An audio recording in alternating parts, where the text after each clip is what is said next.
I was sitting in the lawyer's office, and a chilling cold enveloped me to the point where my entire body felt frozen solid. The dark brown leather chairs were arranged around a long wooden table, the scent of aged wood mingling with the burnt coffee aroma from the thermal carafe in the corner. Light streamed in from the tall windows onto the gray carpeted floor, but it did nothing to warm the space. I am Asher Locke, 34 years old, a financial analyst working in San Francisco. And right now I was doing my utmost to keep my heart from pounding erratically in my chest. 2 months had passed since my father, Holden Locke, 65, a renowned billionaire in manufacturing and logistics, died in that horrific helicopter crash in the mountains of Northern California. Throughout that time, I hadn't shed a single tear. There was only a stifled rage weighing heavily on my chest, as if an invisible hand were squeezing my heart. Sitting across from me was Francesca Vale, my stepmother. She was 47 and still possessed a strikingly sharp, icy beauty. She wore a form-fitting black dress, a diamond necklace glittering under the lights around her neck. Diamonds I knew were worth far more than just tens of thousands each. She sat with her back straight, hands clasped on her knees, and her eyes regarded me as if I were nothing more than an irritating stain on the expensive carpet beneath her. Beside her was Tyler Locke, my stepbrother. The kid was 26, tall and broad, with slicked back hair and a custom-tailored gray suit. Tyler had never worked a real day in his life beyond squandering my father's money extravagantly. Right now, he was fiddling with his phone, the corner of his mouth curved into that familiar half-smirk I'd known since childhood. The smile of someone utterly convinced he would be the ultimate winner. Mr. Daxton Hayes, the presiding attorney, cleared his throat to break the oppressive silence blanketing the room. His hair was snow-white, he wore round glasses, and his voice was as dry as sandpaper scraping together. "Shall we begin?" he asked. Then, without waiting for a reply, opened the thick folder. I tried to swallow, but my throat was painfully parched. I wasn't expecting the entire fortune. I just needed a sliver of acknowledgement, even a single line in the will from my father saying his son had done well, or a small plot of land, a bank account, or even a belated apology that would make me feel I wasn't entirely invisible in this family. Mr. Hayes read the preamble mechanically before diving straight into the main assets everyone was waiting for. All real estate in California, New York, London, and Dubai, all shares in the companies, the entire portfolio of securities and hedge funds, cash, and other liquid assets, with a total value of approximately $1,300,000,000 US, shall be transferred in full to Mrs. Francesca Vale Locke and Mr. Tyler Holden Locke. I heard every word clearly, but it took a few seconds for their meaning to sink in. The entire colossal fortune, $1,300,000,000, would go to them without any significant portion for me. I looked up. Francesca's lips curved slightly, not quite a real smile, just a small mocking arc, as if she had just won a hand she'd held all the cards for from the start. Tyler was different. He leaned back fully in his chair, arms spread wide as if on his own throne, eyes gleaming with triumph. He glanced at me and smirked contemptuously. Mr. Hayes continued, voice still flat and emotionless. As for Mr. Asher James Locke, I held my breath completely, heart pounding so hard I feared others could hear it. He shall inherit Locke West Industries, including all factories, production lines, registered trademarks, along with all current company debts. I immediately recognized what my father had left me. It was the black sheep he'd jokingly called it in shareholder meetings, the one he'd long abandoned, a company drowning in debt up to its neck, banks seizing factories one by one, shareholders fleeing in panic, workers on endless strikes, and just last week it had made front-page business news with the headline, 80-year-old company on the brink of bankruptcy. Francesca nodded slowly, fully satisfied, as if silently confirming this was exactly what I deserved. Tyler burst into laughter, a short, scornful bark, the kind that pitied a pathetic half-brother. He raised a hand to cover his mouth, but his eyes sparkled with delight. I stared down at my hands, clenched so tightly on my lap that my knuckles were white. I said nothing, because if I opened my mouth now, I knew I would scream. Mr. Hayes finished reading and neatly closed the folder. "Any questions?" he asked, and the room fell into a heavy silence with no response. I stood, legs slightly shaky but trying not to let it show. I buttoned my suit jacket, picked up my briefcase, and walked out without looking back. Behind me, I faintly heard Tyler whisper something, probably a mocking farewell, but I didn't turn. Only in the hallway did I dare breathe deeply. The late autumn air in San Francisco was biting cold. The bay wind made me shiver. I descended the marble steps, stood in the small gray brick courtyard, hands buried deep in my coat pockets, tilting my face to the overcast sky. I suddenly recalled the last full family dinner about 3 months ago. Dad at the head of the table, Francesca on his right, Tyler on his left, and me at the far end like a stranger. Dad looked at me over his glass of red wine, eyes weary, and quietly asked if I was okay. I just nodded and said, "Yes, I'm fine," because I was used to hiding my true feelings. Back then, I thought he was just tired from work, but now I realized he had made his choice long ago. I drew a deep breath. The cold air burned my lungs and throat. I looked at the heavy clouds and realized they thought I would collapse. Sell the company for pocket change and vanish, or even beg on my knees for a tiny slice of their vast fortune. I smiled, the first smile of the day, though even I felt its chill. If they thought I would sink with the wreckage they'd just tossed me, they were dead wrong. I turned and walked away, the wind whipping my coat. In my mind, only one thought remained, clear and sharp as a blade. I would turn Lock West Industries into something the world would have to look up to, and then I'd make them wonder why they ever dared laugh in my face. 3 days after the will reading, I stood before the main gate of Lock West Industries in the Oakland Industrial Zone. The sky was overcast, a light drizzle falling, the old sign hanging lopsided with only one screw left, the logo letters peeling from faded paint. The elderly security guard eyed me like a stranger, taking a moment to recall I was Mr. Holden's eldest son before hurriedly opening the gate. I stepped inside, my polished leather shoes caked in mud, and for the first time saw clearly the ashes my father, or more accurately Francesca, had tossed me. The main factory was silent as a graveyard.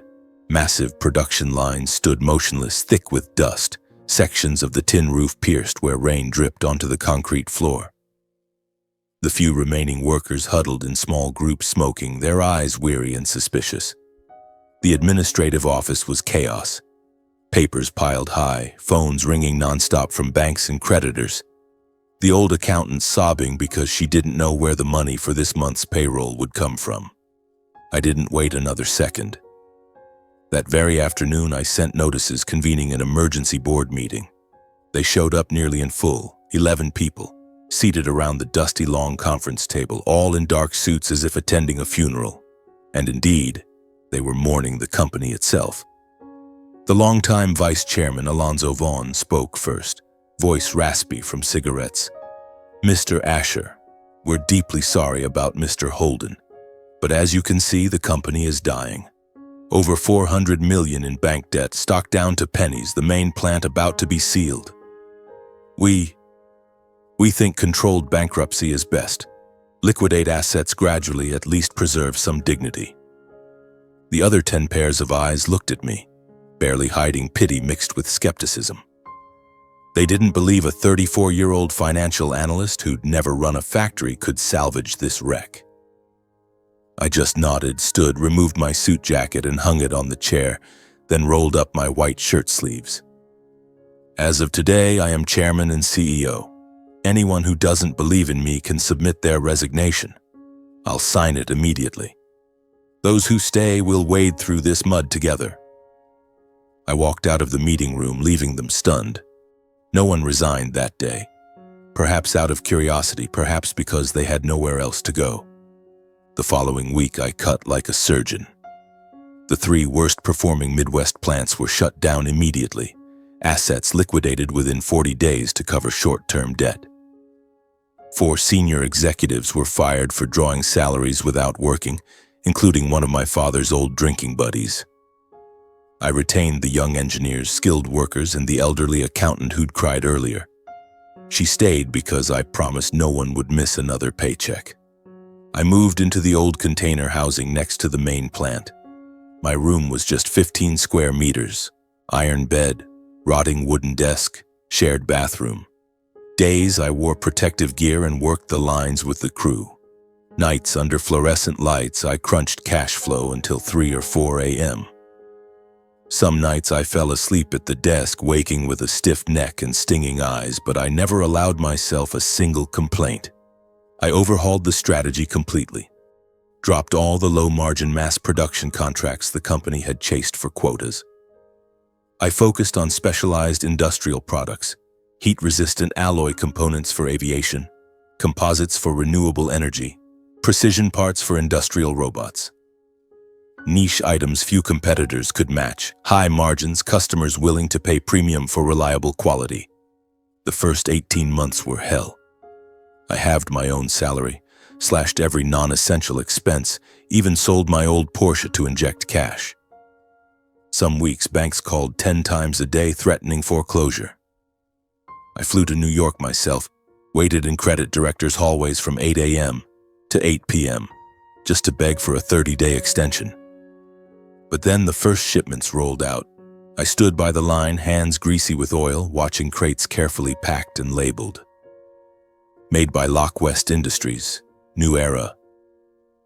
Small customers returned first, then mid-sized orders, then a major Seattle aerospace firm placed a trial order. Revenue twitched, from deep red to slight losses, then break even. I thought we were stable. Then disaster struck. A flagship product, the special alloy turbine part I'd bet the company's future on, was found defective in real-world testing. Hundreds of containers returned, our biggest client canceled. Stock plunged another 30% in a single day. The press called me the foolish son trying to revive a corpse. Francesca sent funeral flowers to the plant with a card. Condolences.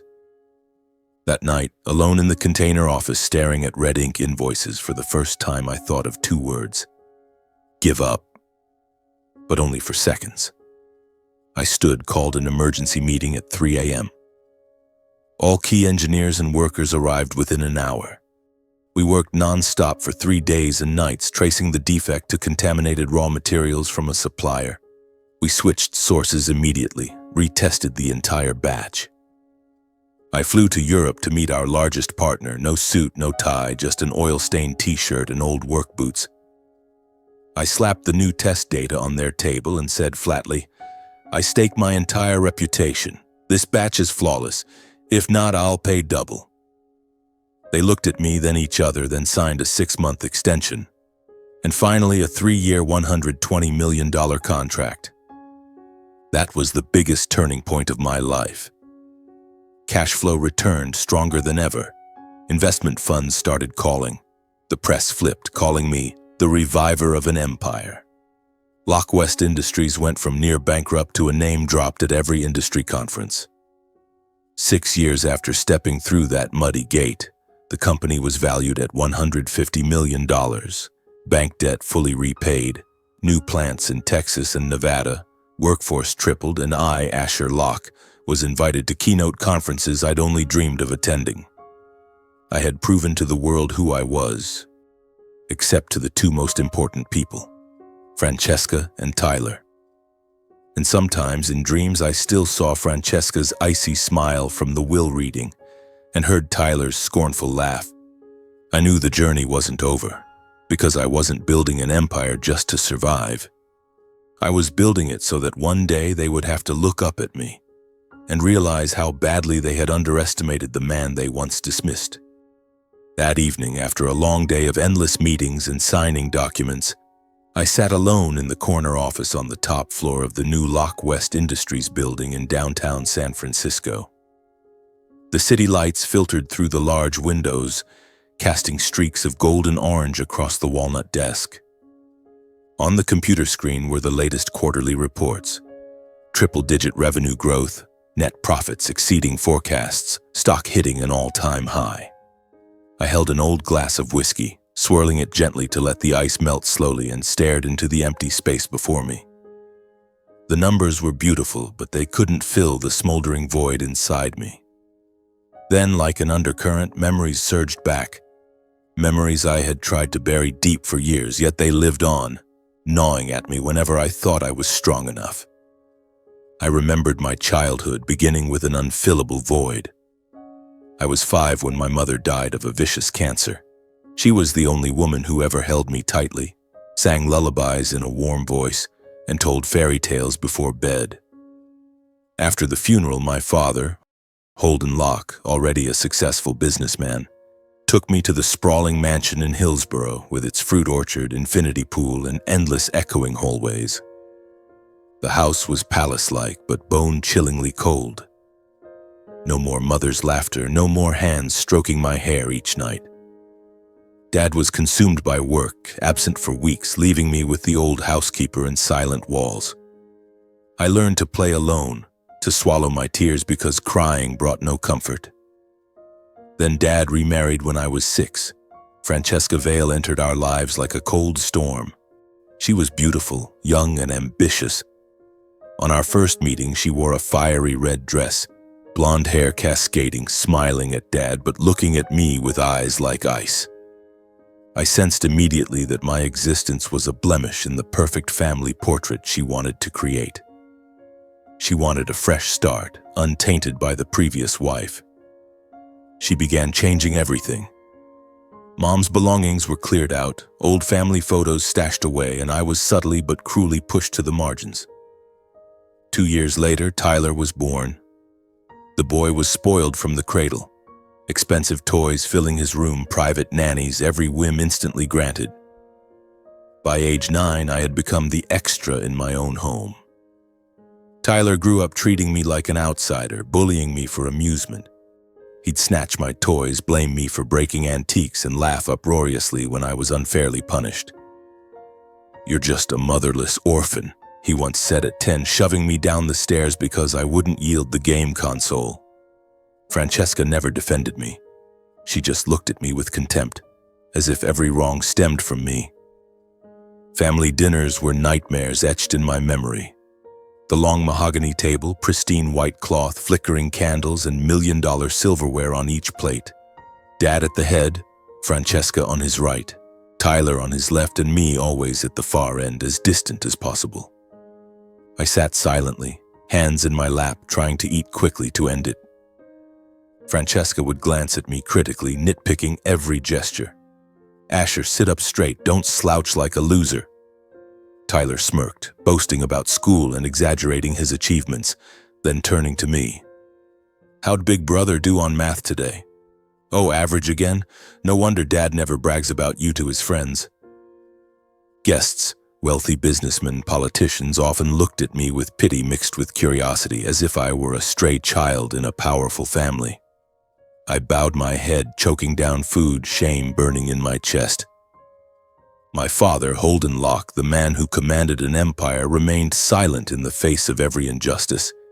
He wielded immense financial power, could buy an island if he wished, but pathetically feared family conflict. He feared Francesca's anger, feared her leaving and taking Tyler, the son he loved unconditionally. So he let me suffer alone without a word of defense. Once I ran to his room crying after Tyler pushed me and I hit my head bleeding. He just patted my shoulder and said, "The older brother must yield, Asher.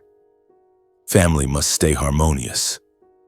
I nodded, wiped my tears, and learned to hide every wound. Yet I still remembered a few quiet gestures from him. When Francesca and Tyler traveled, he'd secretly leave a good book on my desk, The Art of War, when I was 15, with a small note. "My son is very strong." Or a model car I'd dreamed of placed by my pillow without a word. A handwritten birthday card. "I'm proud of you, even if I'm not good at saying it." Those signs of care were stifled by his fear of family collapse, but they were the small flames keeping my hope from extinguishing entirely. Each day in that toxic environment forced me to mature faster than any peer. I learned endurance, silence, to bear every hurt alone without showing it. I stopped crying in front of them, stopped arguing, just quietly built walls around my heart. At 18, I left that house without looking back. I rejected Dad's scholarship, refused allowances, taking only an old suitcase and determination to stand on my own. I studied in the Northeast, juggling 3 jobs, waiting tables, tutoring, delivery to pay tuition. I didn't call home, ignored Dad's calls because each time I heard his voice, I remembered his silence amid the injustices. Those years of isolation and contempt forged me into the resilient man I am today. Someone who could sleep on factory floors, eat fast food for months, and revive a dying conglomerate without a single complaint. I learned true strength comes not from money or outward power, but from enduring and rising after every fall. Now, sitting in this luxurious office overlooking the sleeping city, I realized a painful truth all the more clearly. The greater my success, the deeper I saw that my life's worst wound wasn't from work or failure, but from family. The place that should have been the safest harbor yet became the source of all pain. I had built an empire, but the void in my heart remained intact, waiting one day to be filled, or at least confronted.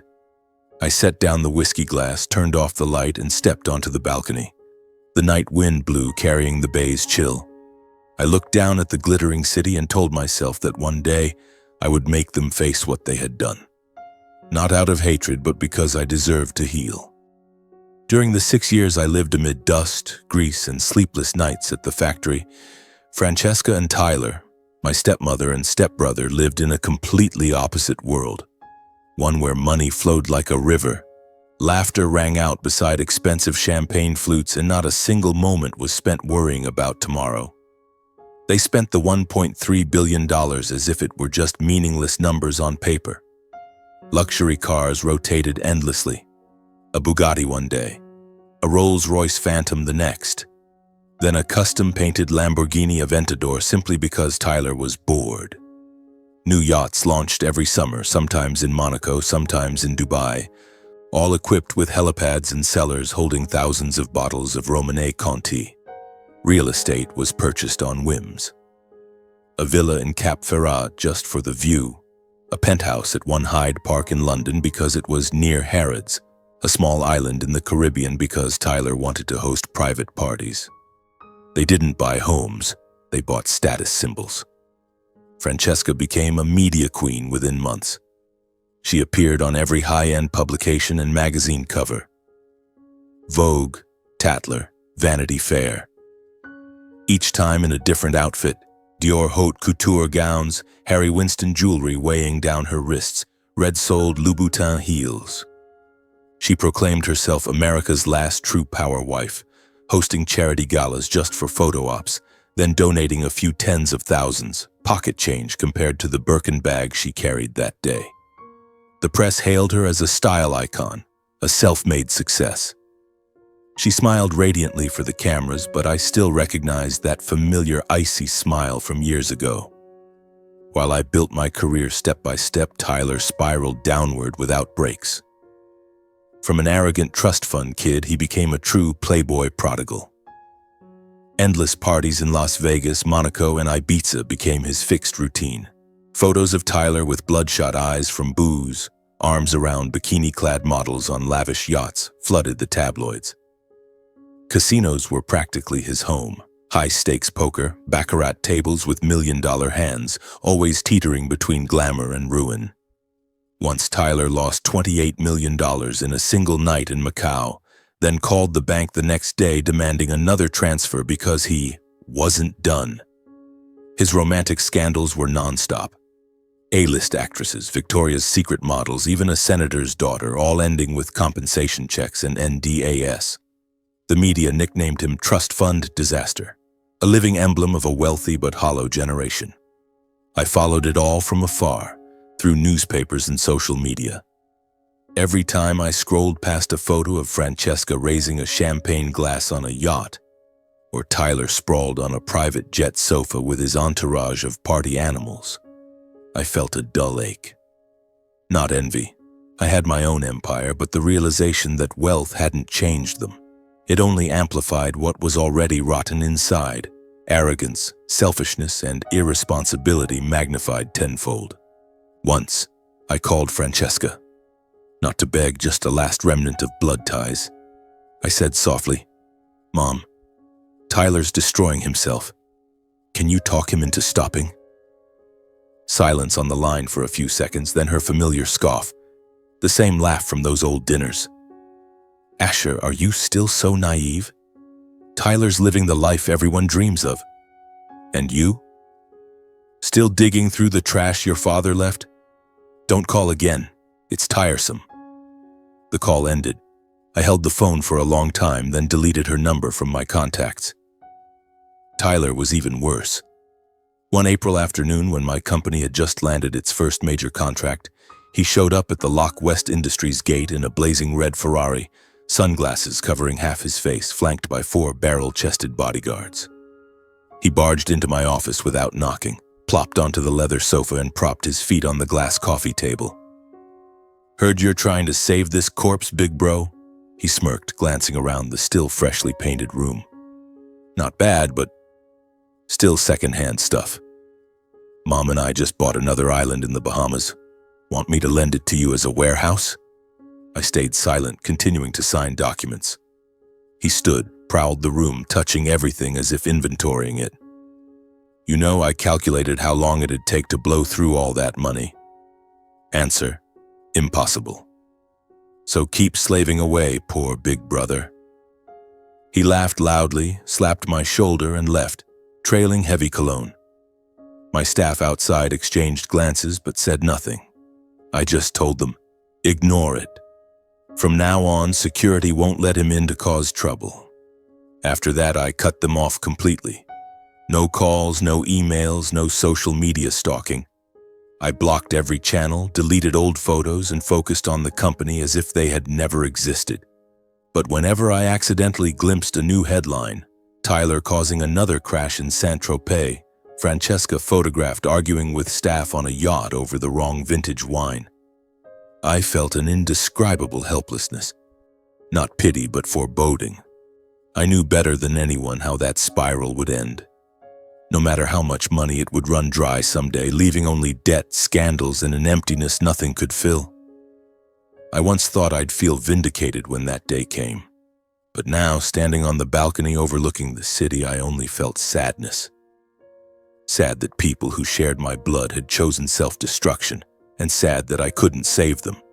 Not because I didn't want to, but because they would never listen. I drew a deep breath of San Francisco's chilly night air, then went back inside and turned off the lights.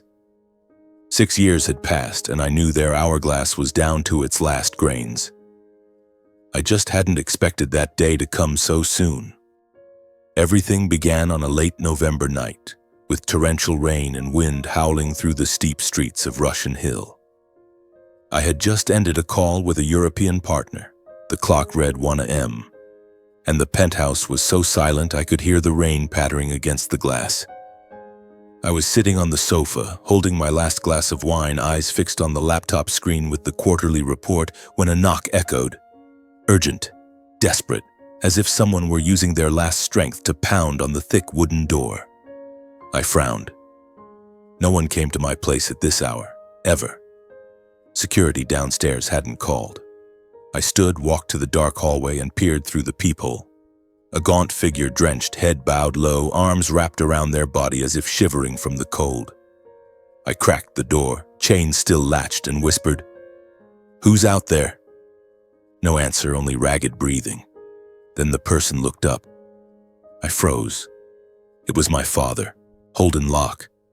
But not the Holden Locke I knew. The tall, imposing man in perfectly tailored suits, voice booming like thunder in shareholder meetings.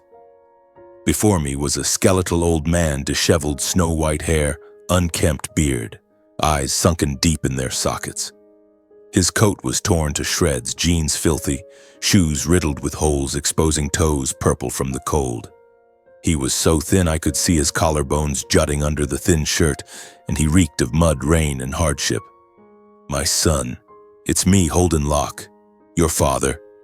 His voice was hoarse, as if he hadn't spoken to anyone in ages. I didn't think. My hand unlatched the chain, flung the door wide, and pulled him inside. The door slammed shut behind us. I helped him to the leather sofa, his legs trembling too much to stand. I turned on all the lights, fired up the heater, rushed to the kitchen for hot chicken soup, and wrapped him in a thick blanket. He sat there, trembling hands clutching the bowl I handed him, sipping small spoonfuls as if afraid to spill. I knelt before him, studying every changed line on his face, emotions churning until I could barely breathe. Shock, pain, anger, a vague fear, and above all, the blood tie I thought had died 6 years ago.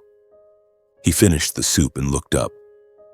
Those eyes, clouded with exhaustion, hollowed by years of wandering, but for a brief moment I saw a familiar spark I thought I'd never see again in 6 years. I sat beside him, heart racing as if I'd run miles.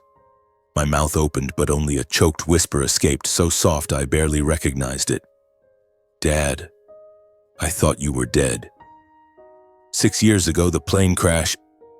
How are you alive? What happened to you?"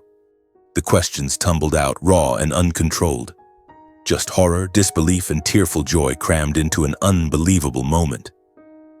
He was silent for a long while, then began speaking, voice slow and halting, as if dragging each memory fragment from a deep abyss. The helicopter crash that year hadn't killed him. As the aircraft lost control and plunged, he managed to open the door and jump just before it exploded mid-air.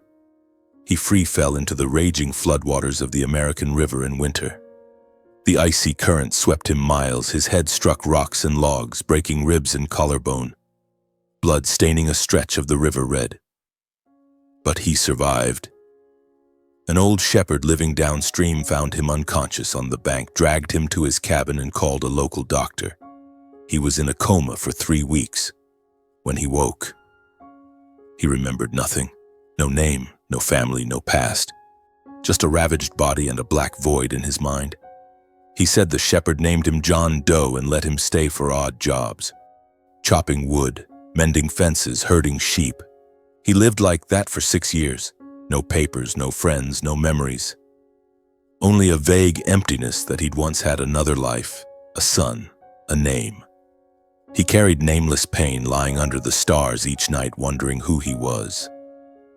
Then 3 weeks ago, he was in a roadside diner in Nevada, nursing cheap tomato soup. The wall-mounted TV was playing business news. My face appeared, speaking at an industry conference in New York. The anchor said, "Asher Locke, CEO of Locke West Industries, the miracle revival from ashes." He said hearing Locke felt like a hammer to his skull. Images flooded back like a torrent. The big house in Hillsborough, long dinners with Francesca and Tyler, and me, the eldest son at the table's end with sad eyes. Memories exploded. He wept right there in the diner, startling the owner. He bolted out, hitched rides, walked, took buses any way back to California. He knocked on every Locke-named business until finding the new headquarters, then asked around for my address. He walked over 5 miles in the rain just to stand at my door tonight. He finished, voice raw, tears rolling down his gaunt cheeks. I sat speechless. 6 years I thought he was dead. 6 years living with abandonment pain, the cruel will, believing he had chosen Francesca and Tyler over me. Now he sat here, miraculously alive but shattered beyond recognition. I hugged him, for the first time in over 15 years. He was feather light in my arms, shoulder blades protruding as if about to pierce the skin. He sobbed into my chest. I choked, barely able to breathe. We didn't sleep that night. I brewed more hot tea, wrapped another blanket around his shoulders, then sat on the floor beside the sofa, head resting on his knee like when I was a child. The dim bedside lamp cast a yellowish glow on his face, highlighting every wrinkle, every faint scar from his years of wandering. He held my hand, gaunt, calloused from manual labor, and squeezed gently, as if afraid I'd vanish. We were silent for a long time, listening only to the rain pattering on the windows and the fireplace crackling. I told him about the past 6 years, the nights sleeping on factory floors, the near bankruptcies, how I turned Locke West Industries from ashes into something the world had to acknowledge. He listened, his clouded eyes gradually brightening, nodding occasionally and whispering, "I'm proud of you. I've always been proud. but I knew a vast shadow remained unspoken. I drew a deep breath and asked slowly, "Dad, about that will. Why did you leave everything to Francesca and Tyler? Why did you choose them over me?" In that moment, his face transformed completely. He seemed to awaken from a long dream, eyes widening in panic. His grip tightened on my hand until it hurt, breath coming in gasps as if fleeing a ghost. He glanced around the room as if Francesca lurked in a dark corner, then his voice trembled, halting. "That will wasn't my intention." I froze. He sat up straighter, despite his frailty forcing him to grip the armrest, and began piecing together the fragmented memories he'd reassembled during his recent wanderings. At that time, Lock West Industries was in its worst crisis ever. Stock plummeting, debts piling up, shareholders demanding emergency meetings, the press calling him a failed billionaire. Pressure from all sides left him exhausted, sleepless nights, severe headaches, collapsing in boardrooms.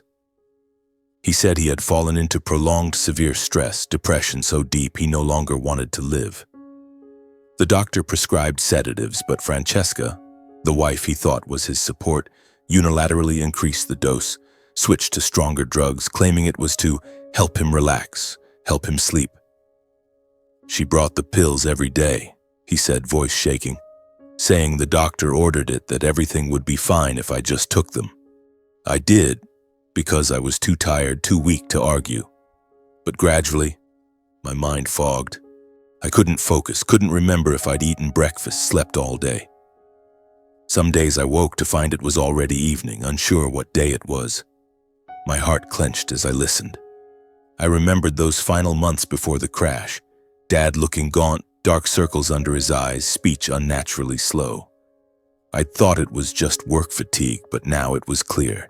He had been slowly poisoned, turned into a puppet in his own home. He continued, voice growing softer as if afraid someone might overhear. One drizzly afternoon, my trusted lawyer Jefferson Quinn brought a thick stack of papers to the house. I glimpsed something like a new will. I wanted to ask, to read carefully, but my hands shook too much to hold a pen, my mind heavy as if stuffed with cotton. Francesca stood beside me, voice sweet as honey. "Sign it, darling, it's just formalities. Let me and Tyler take care of you forever." She placed her hand on my shoulder, guided the pen page by page while I barely understood what I was doing. I knew something was wrong, he choked, tears falling again. But I couldn't resist. My consciousness was trapped in a glass cage. I knew you were being pushed aside, but I couldn't do anything. She had planned it all, Asher. She struck when I was at my weakest. As he pieced together those shattered memories, the truth emerged clear and cruel. He had been trapped in a perfectly calculated scheme. Francesca hadn't just manipulated his mind, she had exploited his incapacity to force him to sign the forged will, one that stole everything from me and set up his staged death afterward. I listened, throat tight. The pain wasn't just for the injustice he suffered, 6 years wandering, amnesia, living nameless, but for how cruelly he had been used by the woman he once loved. I hugged him tightly, feeling his protruding shoulder blades under the thin shirt, and for the first time in years, I cried, not for myself but for him, the father who had silently protected me in his clumsy way, now shattered beyond recognition. He drifted off at dawn, head on my shoulder, breath weak but steady. I sat motionless, gazing out the window where the first light pierced the mist, and in the morning silence, I decided. This truth wasn't enough. Dad's account, heartbreaking as it was still just the word of a man who had lost his memory. Francesca and Tyler would deny it, hire the best lawyers, turn it into a joke. I had to investigate, find irrefutable evidence, prescriptions, medical records, Quinn's testimony, anything to overturn that forged will. I gently laid Dad down, tucked the blanket carefully, then stepped onto the balcony. The morning chill slapped my face, sharpening my focus like never before. For 6 years, I had built everything from nothing. Now I would use that same strength to reclaim justice, not just for me, but for the father who had returned from hell. The real journey was just beginning. I began the following week, discreetly enough that no one suspected a thing. My father was still recovering under the care of a private doctor I had hired. I decided to start from where it all began, the old Hillsborough mansion, where my stepmother and stepbrother still lived like royalty on the inherited fortune. I called ahead, voice calm and polite. I need to retrieve some old documents related to the factory expansion project from years ago. Just a few minutes. Francesca agreed, her tone sweet over the phone as if we were still family. She thought I was begging, in a weak position. She didn't know how much I had changed. I drove there on a drizzly afternoon, the black SUV gliding silently to a stop before the towering iron gate. The guard recognized me, hesitated a few seconds, then opened it. The mansion was unchanged, perfectly manicured gardens, a French-style fountain, gleaming white Greek statues. But now, everything looked more artificial than ever, like a play about to end. Francesca received me in the grand living room in a white silk dress, pearl necklace, that familiar icy smile. Tyler lounged on the sofa, feet on the glass coffee table, phone in hand, glancing at me contemptuously. "Big bro here for documents? Go to Dad's old study, it's a storage closet now." He smirked, not bothering to stand. I nodded and headed upstairs, heart racing but mind sharp. Dad's study was still locked, but I had a spare key from when I lived there. I opened the door, the scent of old wood and cigar smoke hit me. The desk was the same, just dustier. I didn't waste time. I pulled the secret drawer under the desk where Dad had told me, and found them. A thick stack of prescriptions from the private clinic Francesca used to take Dad to. Heavy sedatives. Lorazepam, diazepam, zolpidem. Doses escalating monthly, far exceeding recommendations. Half-empty pillboxes in the drawer, labels matching exactly what Dad described. Francesca's handwritten notes, take before bed.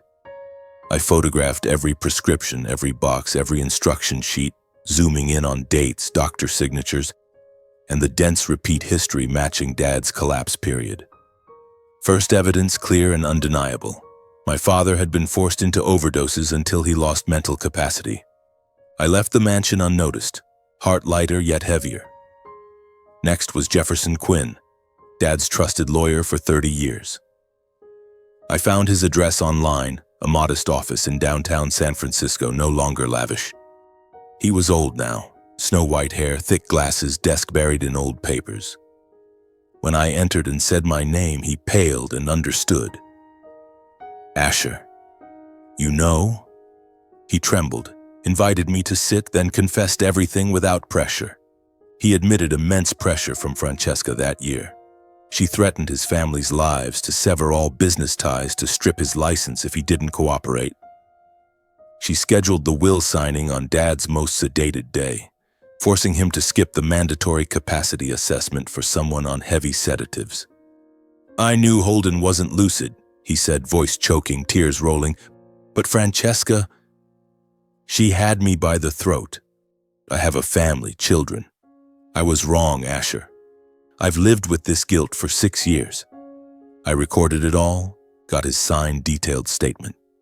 Second evidence. Next, the private clinic in Palo Alto where Francesca took Dad for stress treatment. I met the head psychiatrist who reviewed old records and shook his head. Mr. Holden's state then was completely lacking legal capacity. Severe sedative abuse led to prolonged mild coma. Any contract or will signed in that period could be invalidated. He signed confirmation and gave me full medical record copies. With everything in hand, prescriptions, pill boxes, lawyer statement, hospital records, I went home and spent the night organizing chronologically. From Francesca's first dose increase to the signing day to the helicopter crash. A flawless chain of evidence, no gaps. I sent it all to my personal lawyer, the sharpest money could hire, to prepare an inheritance dispute lawsuit. But before court, I knew I needed one final confrontation. Not to persuade, they didn't deserve it, but to see the collapse on the faces of those who once mocked me. I went to the mansion again, unannounced. Security didn't dare stop me. Francesca and Tyler were in the living room. She was browsing a new yacht catalog. Tyler sprawled vaping. Both frowned when they saw me. "Asher, what now?" Tyler sat up, voice aggressive. "Begging for money?" I said nothing, set my briefcase on the glass table and opened it. "I'm here to show you this," I stated flatly, voice ice cold. "My father is alive. He told me everything, and I have proof that will was coerced, legally invalid. Dad was drugged with sedatives until incoherent when he signed it." Francesca laughed, but it twisted. "You've lost it, Asher. He's dead. Helicopter crash. The world knows. You're fabricating to steal money?" Tyler lunged, finger in my face. "You bastard, who do you think you are? A cheap analyst slandering my mom. I'll sue you bankrupt." They denied frantically, attacking every detail. Francesca used her authoritative tone, standing and pointing. "You've always been greedy, jealous of Tyler. Now Dad's dead, you invent stories to claim what's not yours." Tyler growled, face red. "Get out, loser. Think I'm scared?" I stayed silent until they finished, then slowly laid out the evidence. High-dose sedative prescriptions, half-empty boxes with Francesca's handwriting, hospital confirmation of incapacity, Quinn's signed statement. The room fell deathly quiet. Francesca's face went ashen. She collapsed into the chair, trembling hand touching the papers as if they burned. She recognized her own handwriting on the prescriptions, dates matching perfectly. Tyler froze, aggression turning to confusion, then real fear. His eyes darted, mouth stammering, This evidence is fake. You're lying." The atmosphere shifted from chaos to suffocating silence. Panic spread across the faces once most arrogant in the world. Francesca clutched her head, breathing ragged. Tyler backed away, face bloodless. I gathered the documents, closed the briefcase, and stood. "The court will decide the rest." Tyler tried lunging for the files, but I warned I'd call police if he touched me. He shrank back, standing motionless as I left. I departed the mansion in silence, leaving them in palpable dread, knowing what they had seized was about to be exposed layer by layer. For the first time in 6 years, I felt justice was very close. But Francesca was never the type to sit quietly and wait for death. Just a few days later, rumors began spreading like wildfire. Tabloids ran photos of me with sensational headlines. Anonymous social media accounts posted long threads accusing me of clinging to power, disparaging my leadership abilities, and sowing doubts about the financial transparency of Lock West Industries under my management. There were even fabricated insider sources claiming I had embezzled company funds, that the company's revival was nothing more than a soap bubble about to burst. I knew perfectly well that Francesca's hand was behind it all. She still had money, still had connections, and still had her old habit of playing dirty. She didn't stop there. She rallied 3 former board members, men who had profited handsomely during my father's weakest years, who had taken thick envelopes under the table to collect signatures demanding an extraordinary shareholders' meeting. Their sole goal was to vote me out as chairman and CEO. They moved so fast that within a week they had enough signatures and the meeting was scheduled just 10 days later. I didn't block it, didn't respond in the press, didn't offer a single defense. I let them grow overconfident and push everything to a climax because I had quietly prepared everything. Thick files of evidence, witnesses ready, and one surprise no one saw coming. The meeting took place in the largest ballroom of the Fairmont Hotel in downtown San Francisco. The room was more packed than ever. Over 500 major and minor shareholders crammed in, reporters clogging the hallways, live cameras from every major financial network. Francesca entered like a queen about to be crowned. She wore an elegant long black dress, a diamond necklace sparkling under the chandeliers, hair in a perfect chignon, smile brimming with near arrogant confidence. Tyler walked beside her in a custom gray suit, sunglasses folded in his pocket, face radiating the swagger of someone who believed victory was already his. They took the front row directly across from me, separated only by a narrow aisle, and Francesca even shot me a deliberate, challenging glance. The neutral interim chair opened the meeting gravely. Francesca was invited to speak first as the legitimate heir of Holden Locke. She stood, took the microphone, her voice echoing through the hall, sweet as honey yet sharp as a razor. "Dear shareholders," she began dramatically. "Today I stand here not for personal gain but for the future of Locke West Industries, the life's work of my husband, Holden Locke. For 6 years we have watched a man who calls himself his son occupy the leadership position without any legal inheritance right. Asher Locke exploited the company at its weakest to manipulate the board, conceal dubious expenses, and now fabricates the absurd story that my husband is still alive? It is laughable and shameful. I have the death certificate, the official helicopter crash investigation conclusions, and the fully notarized will. Asher Locke is nothing but a greedy man jealous of Holden's legitimate son, Tyler Locke, and willing to do anything to seize what is not his." Applause erupted from one corner, people she had paid to clap. Tyler sat smirking, arms crossed, looking at me like a defeated man about to be booted off stage. She continued, voice rising to a crescendo, whipping the room into a frenzy. "I propose that today we vote to remove Asher Locke from all positions and return Locke West Industries to those who truly deserve it." The room buzzed with murmurs of agreement. Many nodded, already poisoned by a week of rumors. I remained seated, expressionless, waiting for the exact moment I had planned. When Francesca ended her speech with a triumphant, mocking line, "And to prove once and for all that Holden Locke is gone forever, here is the final video from the helicopter's camera before the crash." The ballroom doors suddenly burst open, drawing every gaze. Every voice in the room died instantly, as if someone had hit the world's mute button.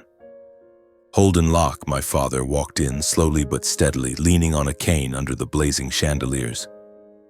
He wore a simple black suit I had bought him, silver hair neatly combed, gaunt face but eyes burning with resolve, the eyes of a man who once commanded an empire and had now returned from the dead. The room shook as if an earthquake had struck. Gasps and screams erupted, chairs scraped loudly, camera flashes fired non-stop. Reporters surged forward like a disturbed hive to capture this historic moment.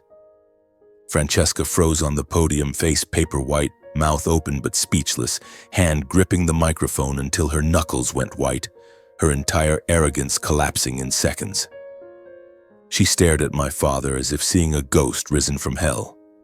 Tyler shot to his feet, knocking over his chair, face drained of blood, stumbling back 2 steps as if about to fall, stammering, "No, impossible. Dad, you're dead." My father walked to the center of the hall, voice hoarse yet clear and resonant through the microphone I had handed him. "I am Holden Locke. I am alive, and I am here to tell the whole truth you need to know." He sat beside me, and once settled, I stood, placed my briefcase on the presiding table and slowly opened it.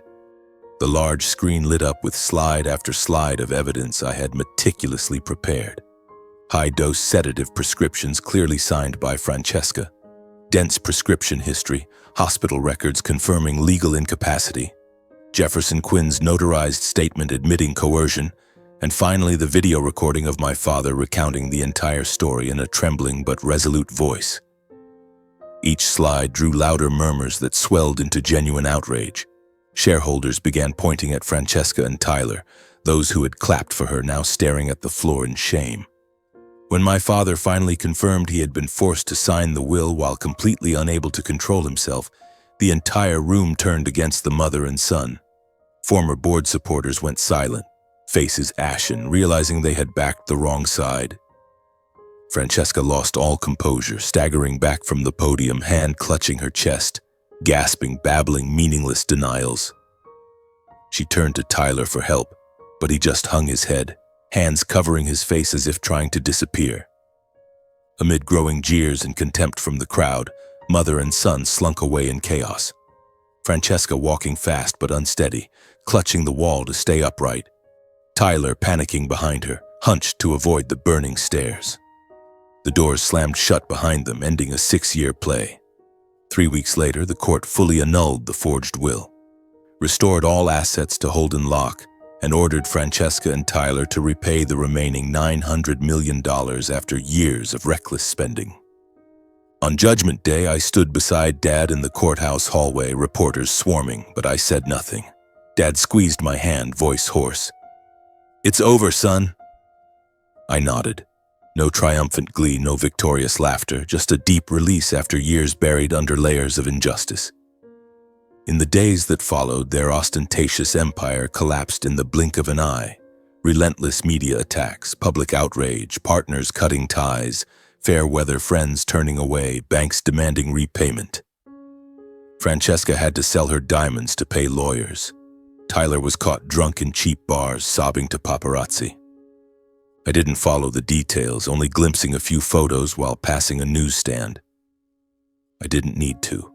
I knew they were in free fall, from the pinnacle to the abyss in mere weeks. Dad and I chose a much quieter path. Right after the trial, I brought Dad to live with me in the penthouse atop Russian Hill. The once cold apartment with its glass walls and minimalist furniture suddenly felt strangely warm with the sound of his cane tapping on the floor, his morning coughs, and the scent of Earl Grey tea he loved brewing in the afternoons. I hired a private nursing team, the city's best psychologist, and a physical trainer to help him regain strength after 6 years of wandering. On early mornings, I wheeled him to the balcony to watch the San Francisco Bay. He held my hand and spoke of his days by the American River, sleeping under bridges, yearning to see his son just once more. Recovery wasn't easy. Dad suffered nightmares. He would jolt awake in the night, calling Francesca's name in panic, or sit staring into space for hours as if searching for stolen memories. The doctor diagnosed PTSD combined with temporary amnesia, saying it would take time and love to heal. I stayed by his side whenever I could, listening as he repeated the same fragmented memories over and over. And for the first time in my life, I saw him cry over his own mistakes. For staying silent when I was bullied. For letting Francesca manipulate him.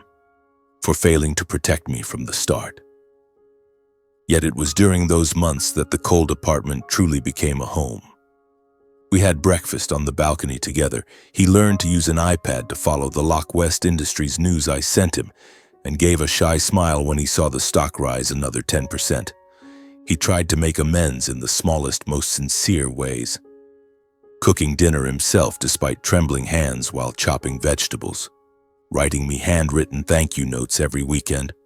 Or simply sitting beside me while I worked late, silent but present. And I learned to let go of the resentment that had weighed on me for years. Not full forgiveness, but acceptance that he too had been a victim, and now we only had each other. I continued running Lock West Industries with the calm and resilience forged through 6 years of storms. The company was no longer ruins. It stood solid with new factories in Asia, long-term contracts with major aerospace corporations, and a loyal team ready to follow me anywhere. I launched new initiatives, a strong pivot to green energy, investments in recyclable materials technology, and even a scholarship fund in my mother's name for orphaned children like I once was. Every decision was calculated, no room for personal emotion, only strategy and long-term vision.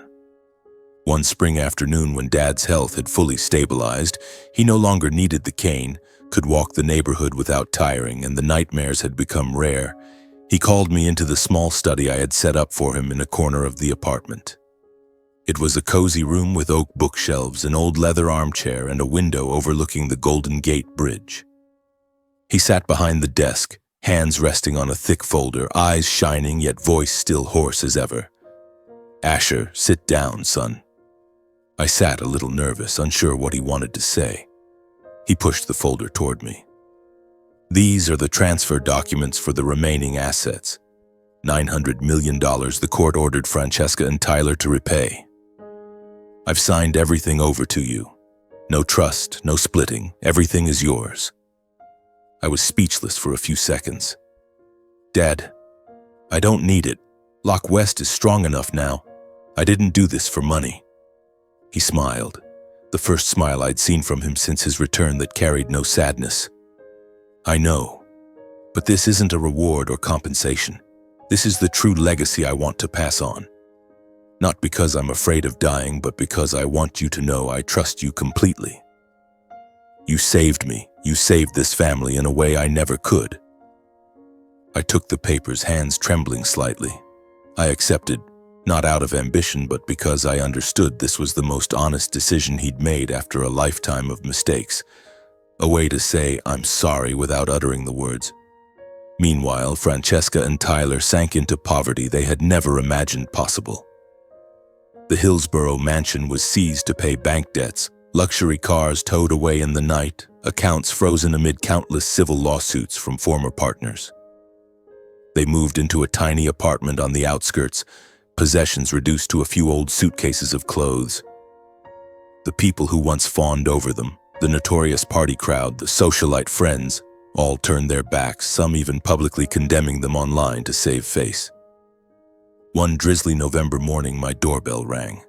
I opened it to find them standing there. Francesca and Tyler, faces gaunt and unrecognizable.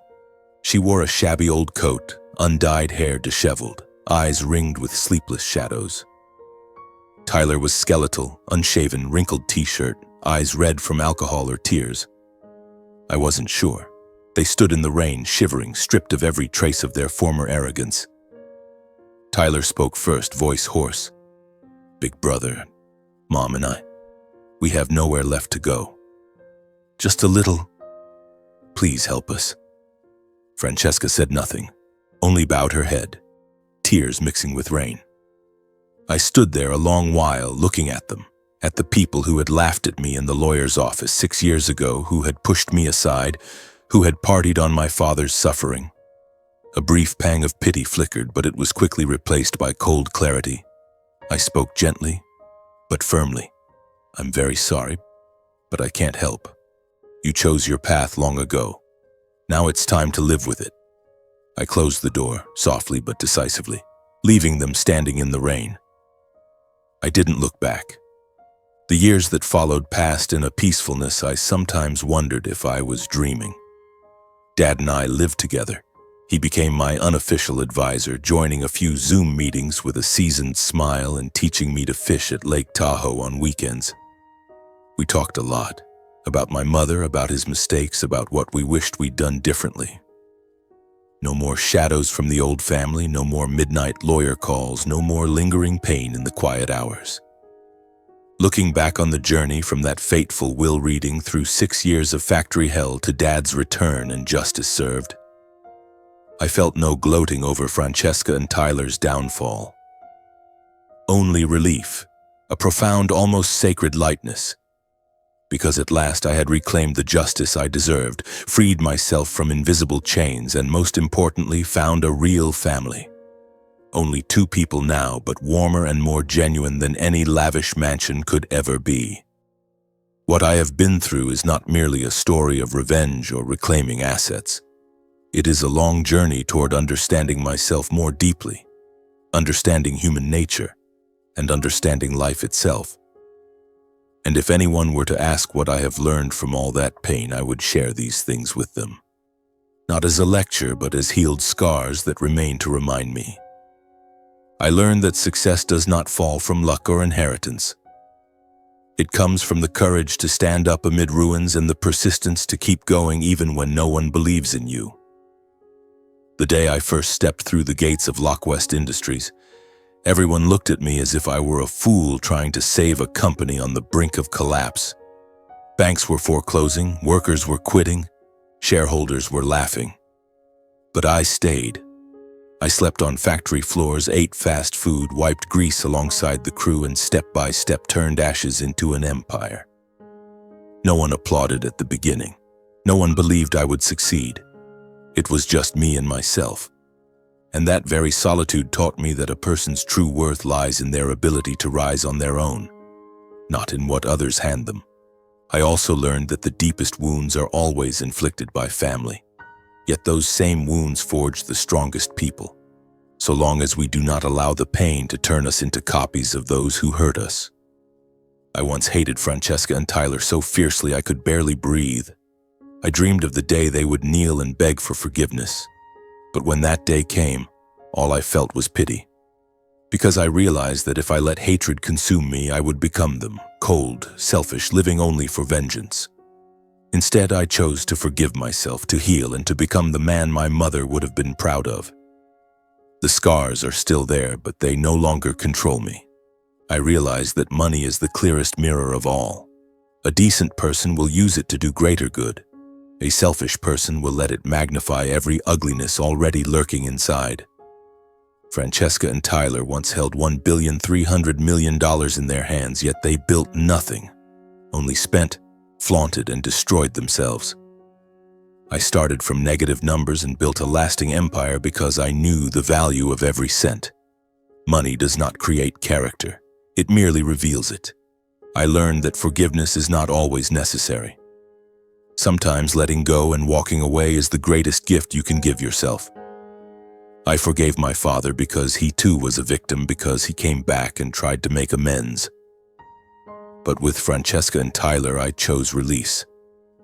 Not out of nobility, but because keeping them in my life would only prolong the pain. Closing the door on them that rainy day was not cruelty.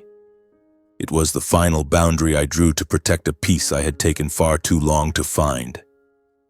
I learned that justice may come late, but it never fails to arrive. For 6 years, I lived under the shadow of a forged will. I once thought justice was a luxury, but when my father returned and I decided to unearth the truth, no matter the cost of facing the world, everything changed. I was not brave from the start. I was terrified. I doubted. I nearly gave up. But I kept going. And in the end, truth prevailed. This is the lesson I want to give to anyone crushed by injustice.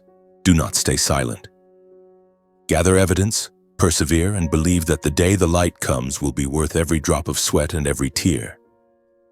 I realize that the abyss is sometimes where we see ourselves most clearly. That betrayal pushed me into the depths, but it was there I discovered how strong I truly was. I learned self-reliance, learned not to depend on others, learned to love myself before expecting love from anyone else. The bottom is not the end. It is where we shed every false layer and find the real gem inside. I learned that happiness does not reside in bank accounts. The $900 million my father transferred back to me, I did not squander it. I created charitable foundations, invested in education, built new factories to create jobs. Because I know money is only a tool. True happiness lies in quiet mornings drinking coffee with my father on the balcony, in the smiles of employees receiving bonuses, in nights of dreamless sleep knowing I have lived a full day. I learned that the truest legacy is not what we receive, but the person we choose to become. My father once left me a ruin, yet that very ruin shaped the man I am today. Had I been given half the fortune that day, I might have become another Tyler, reckless, irresponsible, and ultimately ruined. But because I was forced to the bottom, I learned the value of hard work, perseverance, and self-respect. Real legacy is not money. It is the lessons carved into our bones and blood. I also realized that family is not defined solely by blood. It must be built daily with kindness, respect, and sincerity. When those things are absent, we have every right to let go without guilt. I once believed blood was forever, that I had to endure Francesca and Tyler simply because they were family. Now I understand.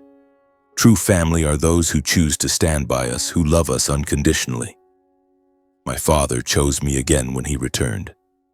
Francesca and Tyler, they never chose me, not once from the very beginning. And finally, the deepest truth I have come to know. The greatest journey in life is not saving a corporation or reclaiming $900 million. It is the journey of healing oneself, rediscovering who we are amid the wreckage and learning to love again, to love ourselves, to love those who deserve it, and to love life itself, no matter how cruel it has been. If you are reading these words while in the middle of your own storm, betrayed, pushed aside, abandoned by the world, remember this: you are not alone. The ruins others throw at you today may well become the foundation of your empire tomorrow. All you have to do is refuse to give up. I, Asher Locke, was once the boy at the far end of the dinner table, once the failure in the eyes of the world.